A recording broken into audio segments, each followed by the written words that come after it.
Hi, my name is Jason Vesser, and I'm a certified professional of ArcGIS. Now, I want to dive right in and just talk to you about mapping. GIS is another word for a mapping system. GIS itself means Geographic Information System. Now, a map itself is meant to tell a story, and that story is based off of the characteristics or data that you have set on the map. Now, this map is a map of a national park from the 1950s. Now, this is a map in which we've come a long way from. Now, ArcGIS is a mapping program that creates 2D and 3D maps based off of data and information that you submit or create. Now, with ArcGIS, it gives you a variety of different types of maps, whether that be a subterranean map, a map based off of specific characteristics of things that you would like information on, and then also information as far as boundaries or coverages of different areas. So ArcGIS has three different data systems. The first data system is called point data, and that is data that has a specific point. Second is vector data, and that's information that has a shape or a specific area of coverage, a boundary. And then third is raster data, and it is used for analysis. Now, point data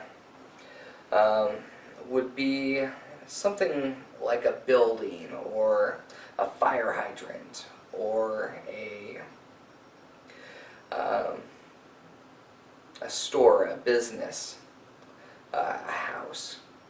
It's specific information that really can't be moved, but it has a specific point of reference.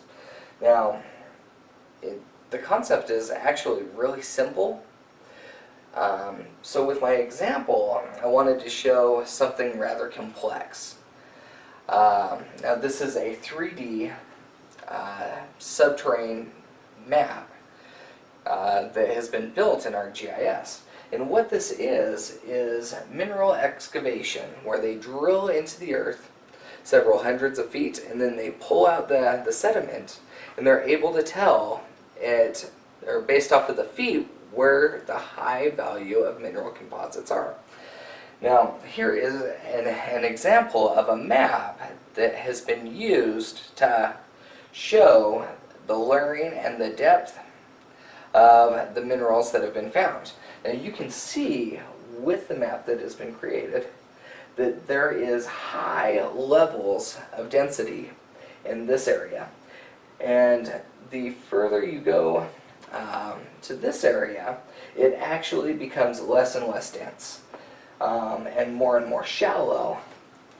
Now, this is a good example of how point data can be used to help with many different things and its features. Now, vector data is data based off of shapes, whether it be lines, polygons.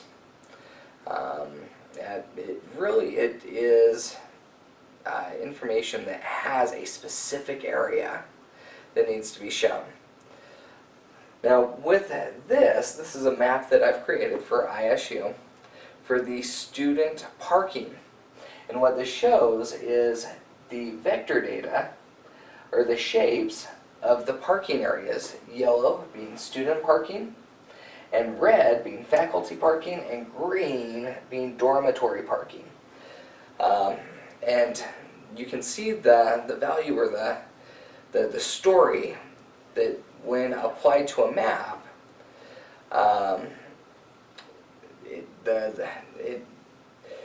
when applied to a map, how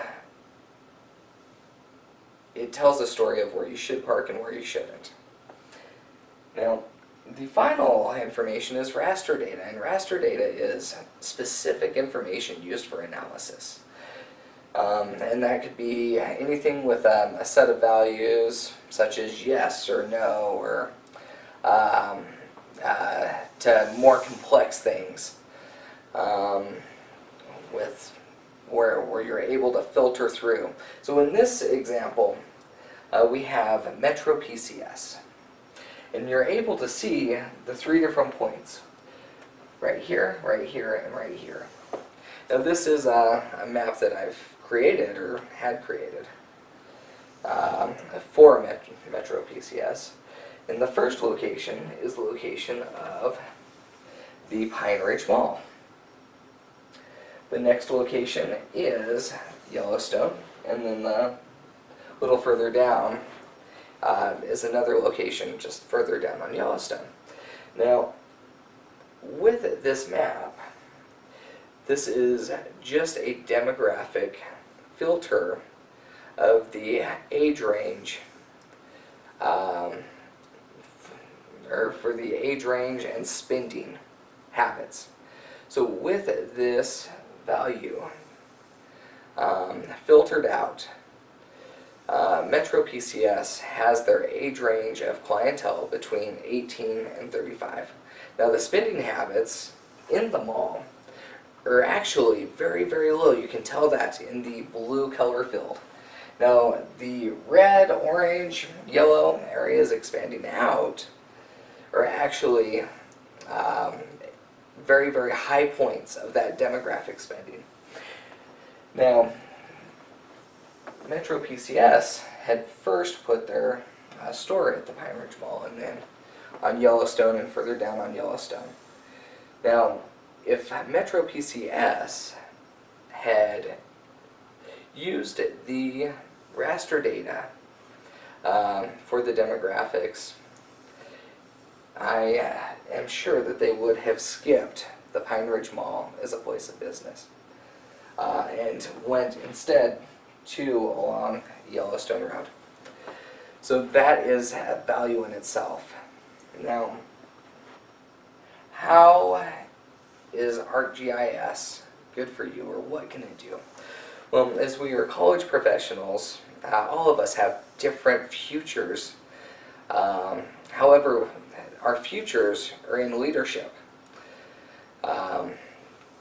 And what ArcGIS is able to do is take your role as a business owner, or as an entrepreneur, or as a city official, and it's meant to be a tool to help you